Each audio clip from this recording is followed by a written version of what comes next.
My accident was in June of 1989, June 13th actually, 1989.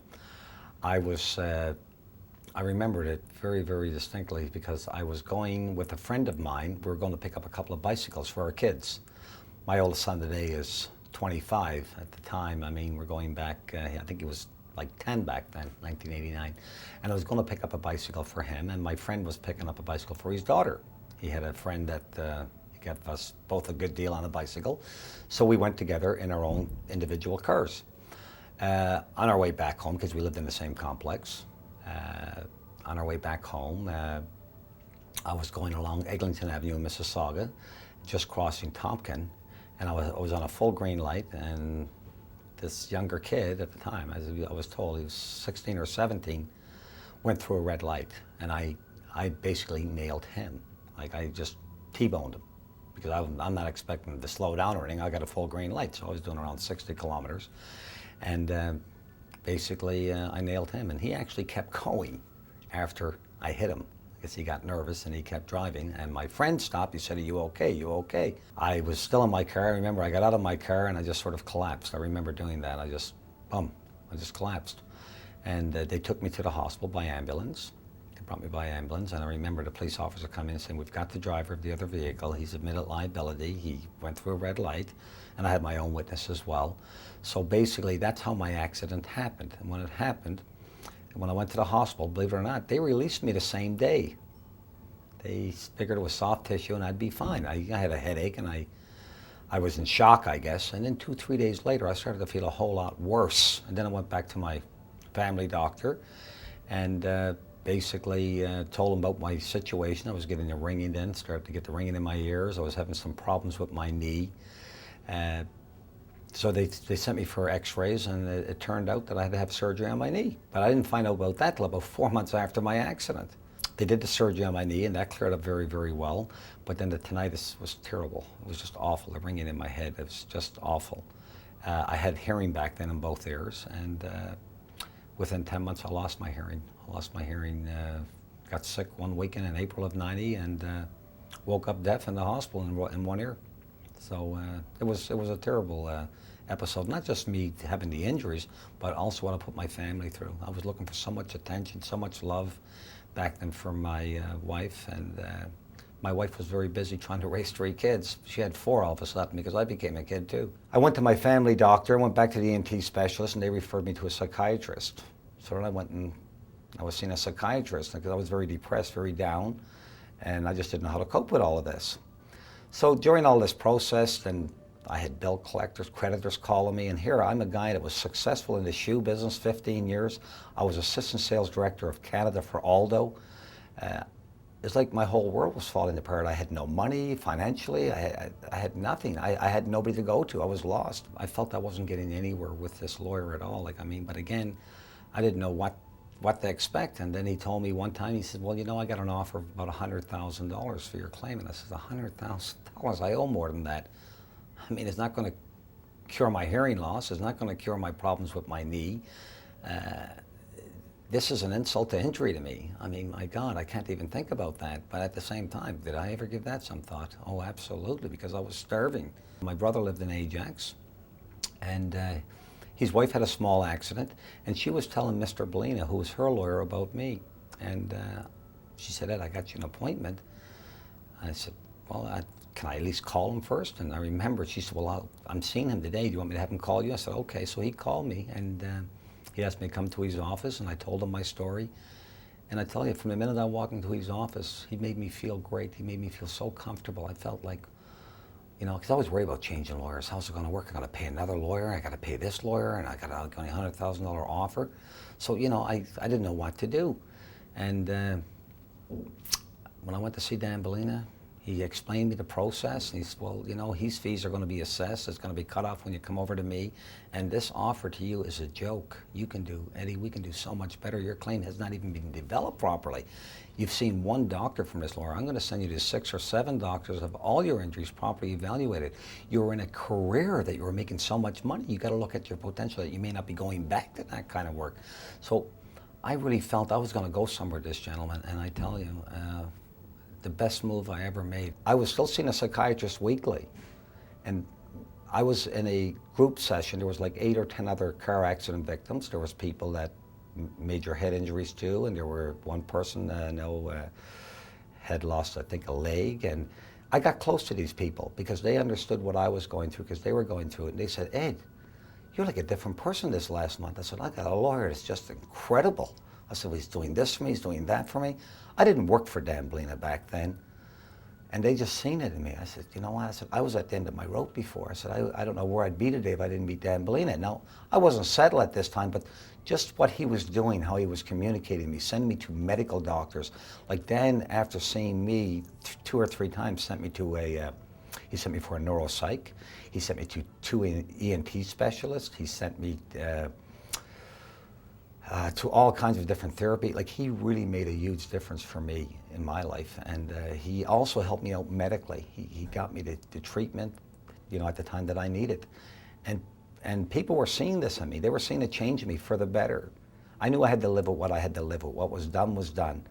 And he made just a huge difference for me, just a huge difference for me. After I settled my claim with Dan Balena, I sort of showed interest. I'd like to work in this field. I mean, I never thought this could ever happen here. I was Al Bundy for 15 years working in the shoe business. I never thought I'd have any interest in working in the legal system.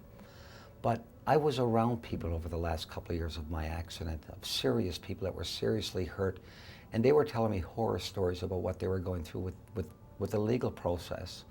And after I settled my claim, and Dan Balena got me an outstanding result. There's no price tag on my hearing loss. There's no price tag whatsoever. I'd give it all back tomorrow. I'd sell shoes tomorrow. I wouldn't do this. But I can't turn the clock back. And Dan Balena has made such a huge difference for me. He's given me a purpose in life. I started sending him some clients, people that I met, I stayed in contact with, because I met through the psychiatrist at the time. I was doing group sessions weekly, and I became friends of theirs, them, and also their families. And basically, a lot of those claims went to Dan Balena because of my success. I joined Dan working on a few of the smaller files, and that went on for about a year, and I became very, very busy. So I decided I'm going to open up a company, and I figured I'd call my company Helping Hand. My name is Ed Hand. I'll make a difference for people. And that's how I started with Dan Balena. It's great when you work with somebody who is so incredible. And I've seen every lawyer out there. I'm at mediations with Dan. I go to some discoveries with Dan. And I can honestly say, and there are good lawyers out there. I'm not in the business of taking away from people. That's not what I do. But I have never yet met his match. Helping Hand makes a huge difference for people. There is no charge for my services. People look at me and say, Ed, I mean, you do this for free? I'm paid when a claim is settled. I'm paid from Dan Balena. I'm not paid from you, and I never would want anything from you. I've had clients that has given me thank you cards with money in it. I've turned around and I give them back their money, and I said, you know what? I'm glad you're happy. That shows me you're happy with what I've done for you. But like I told you from day one, you will never get a bill from Ed Hand. Never. It won't happen. And they still feel skeptical sometimes. But it's proof, because I've been doing it for 15 years and I don't bill clients for my services. Helping Hand's role is to really educate them, not just on today, but on tomorrow, on their future. So I always express to people, I'm not telling you to exaggerate about your injury or to play it up or to play it down. But again, you've got to look out for tomorrow. You've got to look out, 10 years down the road from now, and to make sure, again, that you're fully informed. You don't want to settle your claim too prematurely. And then people sometimes say to me, yeah, but Ed, how about if you get a family? Like, there's families out there that can sort of go through a lot of money. You got families that had problems before, they spend money. And is it possible sometimes that, it could be a son, a daughter, a husband, a wife, and they get this money and they're just going to waste it away? And, yeah, that's a possibility that can happen. But when an injury is so major, we don't just turn around and say, here's $1 million. We structure the money. So the money is there for the injured person for the rest of their life. It's paid to them monthly. And even if these people eventually can go back to work and do something, it does not affect the structure. So the people are well looked after, not just for today, but also for tomorrow. And that is so critical in this business, extremely critical that they're well looked after. So money and larger settlements are structured instead of just a check written to the client. My success in this business, again, is because I work with the guy who's at the top, Dan Balena, which is no better than Dan Balena. I've met every lawyer out there, personal injury. I've seen him on both sides. He is well respected. I've seen these lawyers over the years 7, 8, 9, 10, 15, 20 times. I've seen the mediators over the years. I became close to these mediators. There is no, and they even tell me there isn't any better. Generally, when I first see the client, I'll spend a good hour, hour and a half with the client initially. The purpose of that process is to get a better understanding of what has happened to the client, to obtain the facts relating to the accident. It is just as important, however, to assess the client from a personality standpoint. Anytime a client has had a motor vehicle accident, there is always the prospect that at the end of that process, the client may end up going to trial. Following that, we'll spend months getting the mechanics of the accident moving, starting a lawsuit, issuing a statement of claim, communicating with the insurance companies, communicating with the adjuster, the bodily injury adjuster, and just as important, setting up an accident benefit file whereby the clients are entitled to some weekly benefits and compensation for their services. Medical and rehabilitation services and attendant care specifically. We keep one eye throughout the process on the prospect of a settlement mediation. So whenever we proceed through a discovery, we're hopeful at some stage that defense counsel will agree to participate in a settlement mediation to attempt to resolve the claim. And we keep the other eye on the prospect of a trial because often enough these settlement mediations are not successful, and we're looking at the prospect of proceeding to a trial. Along with the mechanics of that process, we also have to remember there's a person at the other end of that process. All too often in this business, I find that many lawyers tend to forget that there is an actual person injured. The lawyer tends to treat the file as an academic exercise with a view toward getting an early settlement and then perhaps pocketing a fee. That's not my goal in this process. My goal in this process is to make certain that the client understands what is happening throughout, is kept fully informed, and we make the client part of the decision-making process. So when there are decisions to be made, frequently other lawyers will make those decisions for the client, assuming the client will be fine with that. I don't do that. If there are important decisions to be made, I meet with the client with Ed and Bruce. We keep the client informed.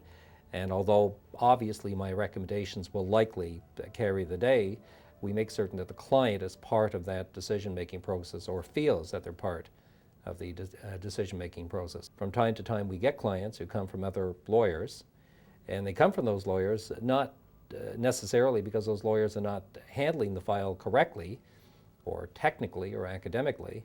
They come from those lawyers because the lawyer has not developed a relationship with the client, has not kept the client informed, has not made the client part of the process, and ultimately the client becomes very disenchanted. And once that bond of trust is lost, it's very difficult, if not impossible, to get it back with the client. I met Ed over 15 years ago. Ed, at that point, had had a motor vehicle accident. He was fairly seriously injured. He had a lawyer who was handling his claim. He was not happy with his lawyer. His lawyer was not particularly effective. And it was quite clear when I spoke with Ed that his lawyer had very low expectations of a prospective settlement. At the same time, it was clear to Ed that he had a role to play in this process. Ed began working closely with my clients. He also referred individuals whom he came across from time to time who had had accidents and worked with those individuals as well. And it took off from there. Ed has become a very, very valuable asset in this process. We've built a large clientele. Ed has been a very important person in that process, and he works very hard. He works 7 days a week, many, many hours each day. We make certain the client is not forgotten in that process. We make certain that the client is kept informed, is comfortable with the process, and understands where the process is going. My job is to obtain as good a settlement as is possible with respect to anyone's injury claim, be it a motor vehicle accident claim or some other type of injury. It is a difficult process. The job of a lawyer in any personal injury claim is a very, very difficult one. The hours are long. And the decisions are very, very frequently painstaking decisions, and decisions not lightly made. I think that these clients, in many cases, need to be applauded. These are individuals who have suffered horrendous car crashes. If any one of us has had our cars bumped on occasion or a little rear ender, we know what a shock it is to have your client hit by another, have your vehicle hit by another vehicle. These people have had major motor vehicle accidents where their cars have been destroyed. In many cases, they've been rendered unconscious. In many cases, they've broken legs, arms, or a combination of those. And in some of the more serious cases, people have had surgery on their brains, where portions of their skulls have had to be removed temporarily. These are major, major injuries. And yet, these wonderful people come into this process completely unaware of what they're about to get into. They're told by me that they're going to have to go through years of this process. They're unable to work or return to school, and they have complete faith in their lawyer, and complete faith in Ed Hand and Bruce Montgomery, and complete faith that we are going to handle their claim properly. Ed and I go back actually almost 30 years ago. I met Ed when I was going to Centennial College in Scarborough, and I was looking for a job. And talking to people, they referred me to Ed Hand, and we've managed to maintain a very close relationship for, like I said, almost 30 years now. Ed is charisma plus. I don't know how else to describe Ed Hand. He has got a personality that goes far beyond what I've seen in any other person I've ever met in my life. He's a unique individual, certainly memorable. When he walks into a room, he is recognized instantly as someone that is special, and leaves an impression that goes on for years. I'm more or less an extension of Ed. He's developed an amazing clientele. Hundreds and hundreds of clients have come over to Ed Hand because of the difference that he provides, the service that he provides as a liaison for the lawyers. And when Ed is too busy to have something done, I act as his executive secretary and provide whatever service needs to be done to get our clients through the process of a motor vehicle accident claim. Completing an accident benefit package, getting that into the insurance company, having the disability certificates completed, the employer's confirmation of income completed. A lot of times the clients are laying in a hospital bed, cannot get out, and if they do not have friends or families, I act as that gopher for them to get the forms completed and the process started with the insurance company. As the process goes on, I file other forms for other benefit carriers, for example, Canada Pension Disability, make sure the process is going smoothly, interact with the insurance company adjusters to make sure that the benefits that the client is eligible for are being paid in a timely manner, on time, they're being received. Keep the contact open with the clients so that the lawyer knows how to proceed or gets valuable information so he is making correct judgments on how to proceed with their claim. Clients are sort of thrown into this. Obviously, they've been in an accident, they did not plan on the accident. There's a lot of paperwork that needs to be processed before they can start to receive any benefits from the insurance company. Right off the bat, we fill out the paperwork that's necessary for the insurance company. In an automobile accident, that's an accident benefit application. We file the appropriate papers with their doctors, their employers, get that information back to the insurance company, and start to make sure that the benefits are being received by the clients. It is a long process. In a lot of cases, for a catastrophic client, they will not make that determination until the 2-year mark or until the person is running out of benefits. And we make sure that everything falls into place so that the client gets the services they need in a timely manner. Paperwork has to be completed by doctors, paperwork has to be completed by employers, human resource departments. The paperwork has to be distributed properly once it is completed to the insurance companies, the lawyers, back through our office so that it is recorded and kept for future reference. We get them going on a good, solid foundation. We make sure that everything is set up so that the process will run smoothly as they proceed through the catastrophic designation. Catastrophic is not an automatic designation in 99% of cases. It's something that has to be determined by doctors down the road. You've got to make sure they're seeing the appropriate physicians, appropriate specialists, appropriate psychologists, get them set up so that the designation, it's not, like I said, an automatic designation, so that they become designated catastrophic and receive the financial wherewithal to get the services they need to get through their accident process. I make sure that things get done, especially on the administrative side of it, where Ed is making sure that the clients are comfortable. I'm almost like an executive secretary for Ed in that anything that has to be done, and in this business almost anything can come up, hotel arrangements, airfares for clients coming in from out of town, cases where there's a single parent needing to care for a child, they're stuck in a hospital bed, who is caring for that child? Refugee claimants dealing with immigration issues, housing issues, equipment issues, transportation issues. I am the go-for the clients, for the lawyer, and for Mr. Han. I make sure that things get done on time as clients would like to have them done. I don't remember very much the day of the accident.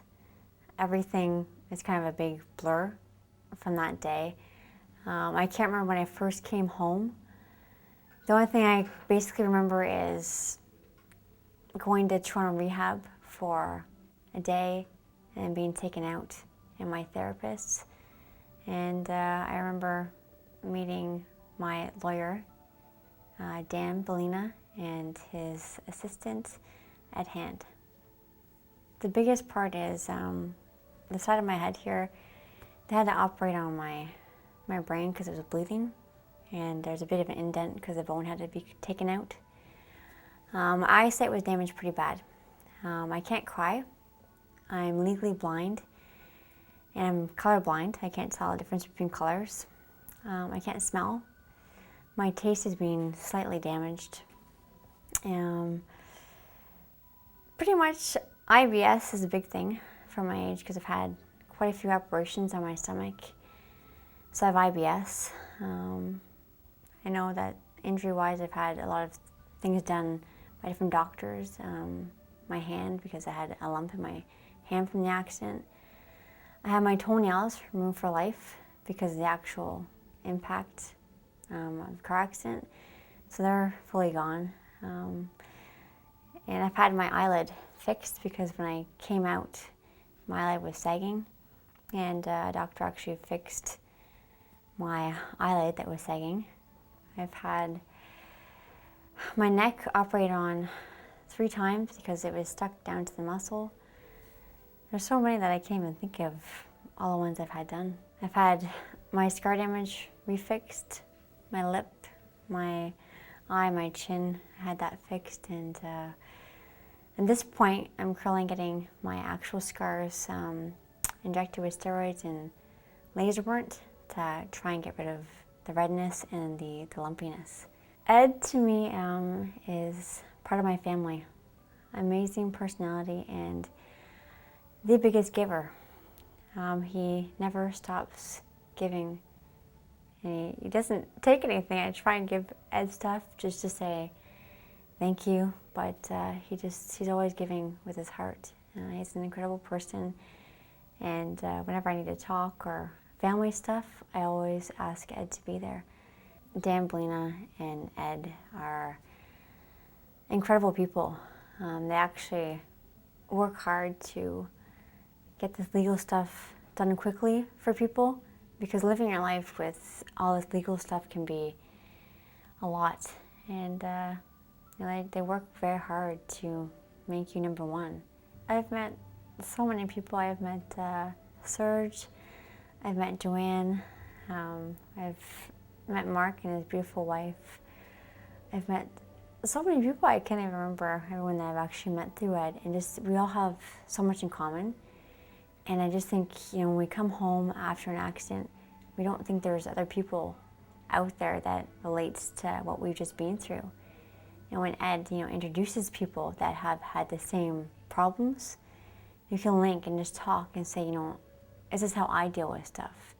Dan's a very nice man. Dan, pretty much works hard to try and get, everything, top type of thing, to get everything out of the way and try and, look at all our injuries and looks at like the little things that other lawyers wouldn't see, or I don't think they would see. You know, like Dan sees everything about like the road that people are driving on, the conditions, the town. He never stops till he actually covers everything. I think that in life, what happened to me, I wonder why it happened. Being 22 years old, I had all these ideas in my future, and this happened. And I took life for granted before. I could drive before, and I can't drive now. I had an incredible job that I complained about all the time. I worked for an engineering firm. It was an amazing job I had. And now that it's all being taken away and being given back a second chance in life, it's made me a stronger person. And having Ed, Dan, and Bruce there, having their support, their love along with my family has made me an even stronger person. My accident happened November 18th, 2005. My family, they were thinking, like, what to do, how do we handle this? And right away, my fiance, he looked through basically the yellow pages and called up one lawyer, and they wouldn't give him the time of day. And then he seen the ad for Helping Hand. And right away, Ed was immediately there at the hospital 2 days after my accident and ready there to help me in any way he could.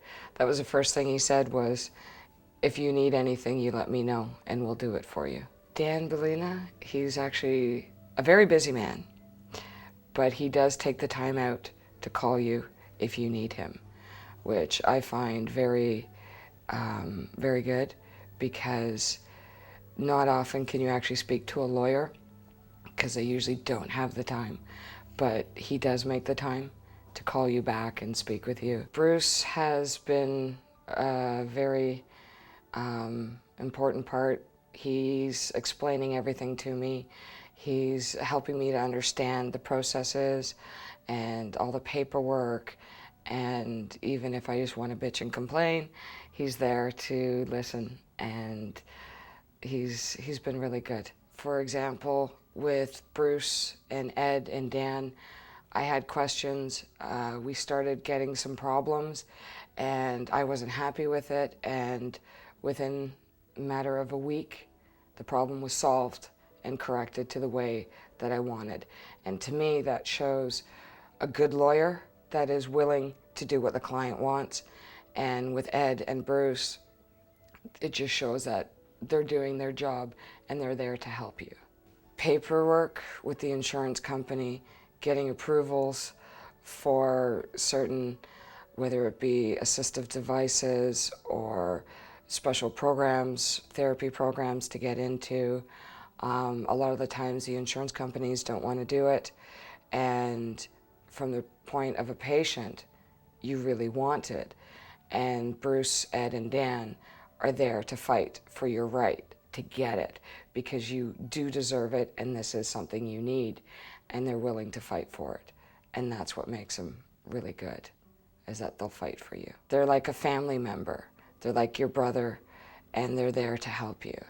And that's what really makes them different and special from anybody else, because they're there, and that's what you need.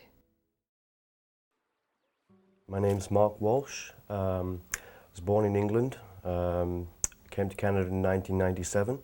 I've been here since then, obviously.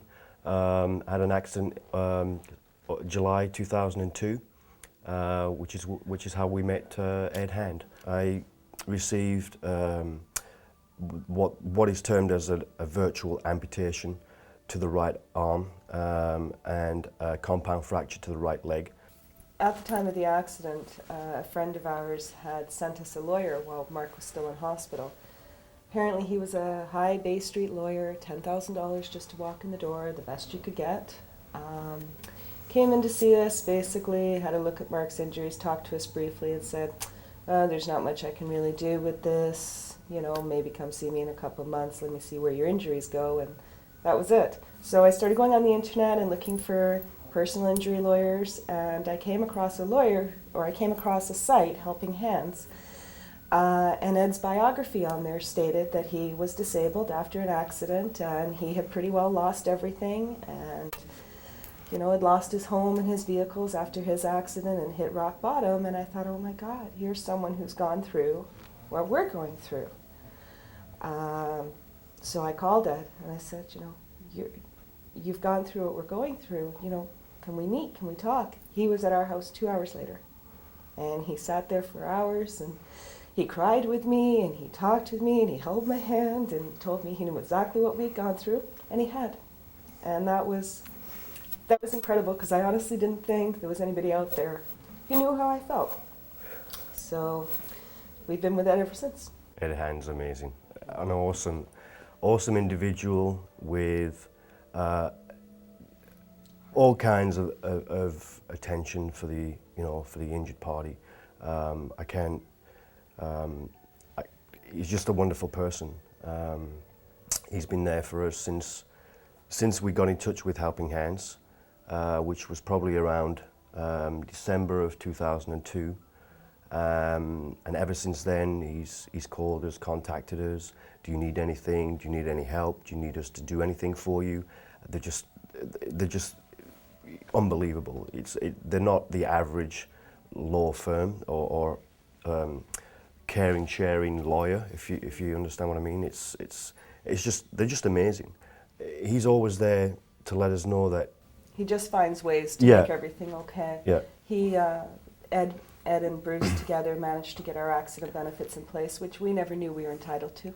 We had no idea that our car insurance covered us for accidents that weren't in our car.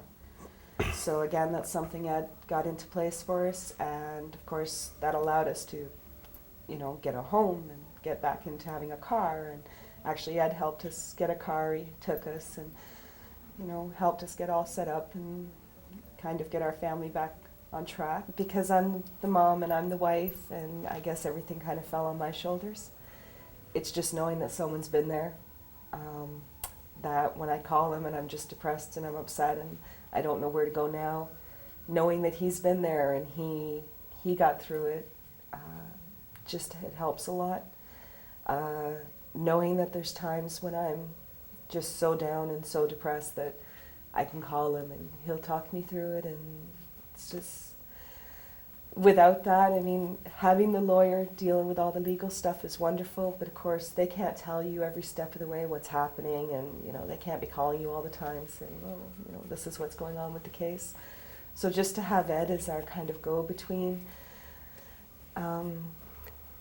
it just makes so much of a difference to daily how we feel and how we, get through our life. And it's been 4 years, and it's 4 years that without Ed we wouldn't have got through.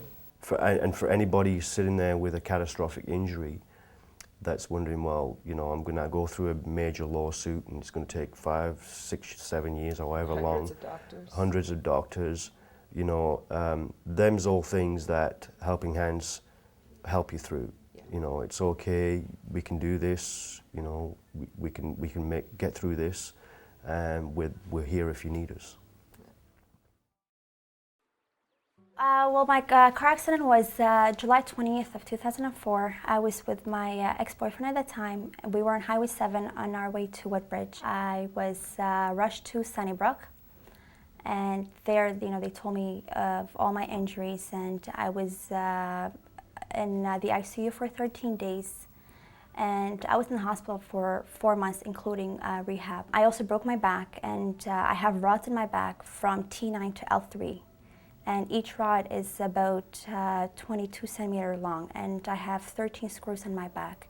And that's affected me a lot because I can't carry heavy things, I can't bend, can't stand for a long time, I can't sit for a long time.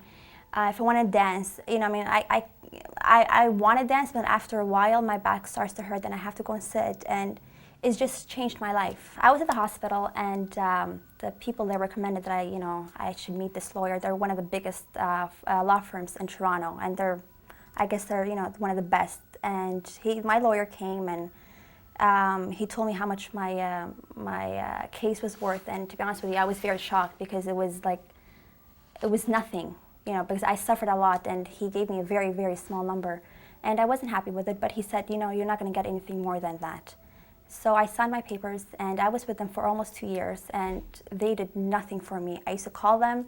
They never answered my callbacks. The money that I got from the insurance was nothing. It was like pocket change. And it got to the point where I was sick and tired of them. And I think it was one time I called my lawyer, and I left him a message, and he called me back about 4 days. And then he said, Miss Khames, could you please tell us your file number next time, because we don't know you by your first name. And at that point, I was like, you know what, I'm not a person to them, I'm just a file number, and I just had enough of them. And if you seriously need a lawyer, you should not go for big, because sometimes big doesn't mean it's the best. And big firms, they don't do a whole lot for you. And helping hand is the best. And I speak from experience, because I was with a big law firm, and they did nothing for me. Ed is so nice.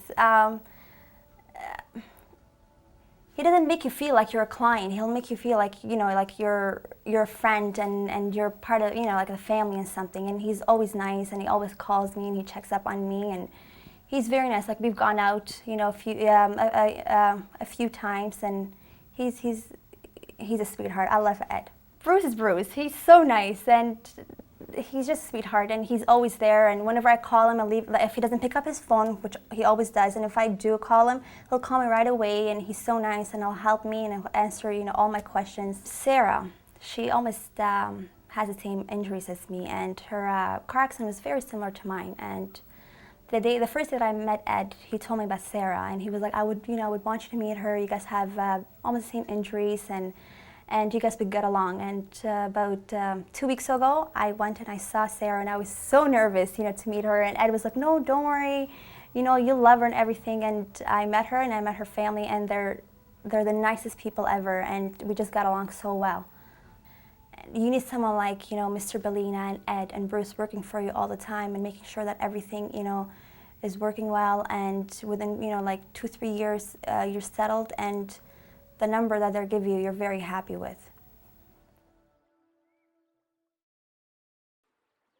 My accident happened August 18th, 2002. It was a motorcycle accident, single vehicle. Coming into a left-hand corner, you would think it would be something simple. Lost control, the bike went into the ditch. Me and the bike flipped through the air, and the bike landed on top of me, breaking several bones. My back, breaking it in 3 or 4 spots, ribs, arm, foot, punctured my lung, and I put myself in a coma with a head injury as well. Right arms have been operated on 3 times now, or I think 4 times. I've got nerve damage there. I've had 4 metal rods and 20 screws, titanium screws put in there. Ribs, well, if anybody's broken a rib, you know how painful that can be. Imagine breaking, I think it was close to 19 breaks in my ribs. It was quite painful. I thought when I got out of the hospital it would be real simple, 6 weeks, and that's what I thought it took for bones to heal, but it's a lot longer than that. It's a lot more damage than just simple bone breaking. It was one thing how it affected my life. It was another thing on how it affected my daughter's life. It basically crushed everything in my life. There was points in time when I didn't even think I was going to get through it, because you're used to a particular lifestyle. You're used to certain things, certain social activities, doing certain, just everything, even right down to as mundane as the job that you used to do, and all of that's gone. It's your life spirals out of control quite fast. I was lucky because I had somebody that knew Ed. It's not to say that other people in my family didn't. Obviously your family's going to look out for you. They went to a few different other lawyers, which I won't mention, but they couldn't come near to the service that I got with Mr. Balena and Helping Hand. A lot of lawyers out there claim that they can do this, and this, and the proof's in the pudding. I feel like I was in good hands. A lot of the big companies, law firms and stuff like that, you see the big name, but you never meet that big person. You've just got some lawyer that's fresh out of school that's actually working on your case. I mean, I've seen that with other accident victims that I knew through physiotherapy and things like that. What they say and what they do, like, you know, when you're signing up your policy, and you're paying the premiums, they're all nice and personal handshake and a big smile. But when it comes claims time, not even close, not even close. I got shafted big time. I mean, there was times after surgery I never even got, they wouldn't even pay for meds. If it wasn't for a helping hand, oh my God, I don't know where I'd be. You know, when you're suffering from all those injuries, you're on mega amounts of medication. You don't know if you're coming or going, and forms got to be in, or else the insurance company's going to cut off this. They take care of it. Like Bruce was there. He would just come over. This is what you need to get done. Bring over the forms, whatever, and take care of it for me. And that's why you need somebody like Helping Hand. That's why you need somebody like Dan Balena, because if you don't have them on your side and it's just you, the insurance company will walk all over you. You will be used as a doormat, and by the time you're left and done, you're going to be the one that's going to suffer, not the insurance company. They don't care. It was Saturday morning, and Sarah was getting ready to go to the cottage with her friend, at that time boyfriend Adam, and Lisa and her boyfriend. And they packed up the car and decided to go up to Highway 48 and go to this cottage. So off they go, and we do our usual Saturday routine. And I guess it was around 2 o'clock in the afternoon, we get this phone call. And it's one of those phone calls you dread in life, you know, because the type of job I do and being involved in policing. And on the other end of the phone was a policeman from the OPP. And he said, "Your daughters have been involved in a car accident." And right away I went gray, totally gray. And I said, "Oh my God, you know, are they okay? Is everything all right?" And he said, "You need to come up to Lindsay right away." And we started to get ourselves organized and get things going, and we had to pack clothes, and we were going to go off to Lindsay Hospital. And we hung up the phone and got ready. And then we got a phone call, I guess about 15 minutes later, saying, "Don't come up to Lindsay, make your way down to Sunnybrook Hospital, because Sarah's been flown directly by helicopter." So immediately we jump in the van and drive right to Sunnybrook Hospital to see what condition Sarah was in. But our difficulty that day is we had Sarah in Sunnybrook, and then we had Lisa all the way up in Lindsay with her boyfriend in the hospital. So it was like this complete disconnect for the day, and it was very hard. As the evening wore on, things were not very good. Sarah was in a very critical condition. She had sustained a very severe brain injury, very severe abdominal injuries, and she was in a coma, lapsed into a coma. So we were at a very difficult point of our life. We weren't sure if Sarah was actually going to make it. It's like almost driving along, and all of a sudden everything stops, and that's the feeling you get. Like things have just changed dramatically in your life. And that was that day in a nutshell. It's like David said, your whole life just stops. When it's your child that's injured, it is the worst feeling in the world. It's like someone has put their hand into your heart and just ripped it out. You don't feel anything. You're numb. And for David and I, it was both our children, and we had our son at college. And my brother went to bring him back, and it's important to know that the siblings go through so much in a situation like this too. Anthony collapsed, and at one point we had Anthony in emerge in a trauma, and Lisa in NICU, and Sarah in surgery. It's a word that you just don't expect. And Anthony and Sarah are so close. It's just been very difficult for him through all of this. After the meeting with the doctor, we came outside, and it was the first time we got to meet Ed. And his first reaction was he came over and put his arms around me and helped me. And ever since then, he has been the best person in the world to us, the bestest friend. He's like my brother. If I'm having a bad day or anything, I just pick up the phone and he's always there. There's not enough words that I could explain to anybody in this world how Ed Hand has been to our family. He is, without a doubt, an angel from God. And that's what we think of him. And Daniel. Daniel is amazing. He's the best lawyer. I mean, at the time, when Sarah's going through stuff in the hospital, you don't think about having a lawyer, but Dan's been amazing. And through all the therapies and stuff that Sarah's had, we've met many people that we've talked to, and they don't have lawyers like Dan and Ed.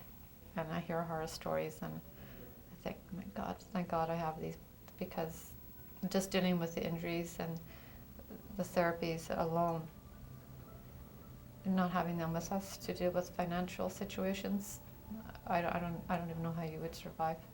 They have been amazing. Ed goes the extra. He has that, it's like almost like a kindred spirit. You feel a connection with Ed, and any time you just feel a little bit down or you just have a doubt about something in life, as Eveline said, you pick up the phone and talk to Ed. But Ed just has this drive and devotion for people, his care and concern for people, and that makes a difference. Like, you know, you deal with people, they can take you someplace, they can make a difference, take you to an appointment or set up a meeting with a doctor. But that's just dropping you off. That's just like a chauffeur service. But Ed's the type of person that makes sure that you're happy, you're connected with that person. And if things aren't right, Ed will make sure that he makes it right for you. Because he has a love for human beings, he has a love for life. And that what makes the difference with Ed. Really, it's from the heart. And we love him too, love him dearly. We would be absolutely lost without him. There's no doubt in my mind that we've made it through this because of him, because of the person he is, and of Bruce and Dan also. But the man sitting behind us here in the corner not saying a word, there's no way we could ever repay what he's done for our family. And I truly mean that from my heart. If anybody listening to this tape and you're going through what we've gone through, you want someone on your side, you want Ed Hand. You don't want anybody else, believe me. Yeah, you need that. You need that person in your life that's special, and that's what it is. He's a very special human being.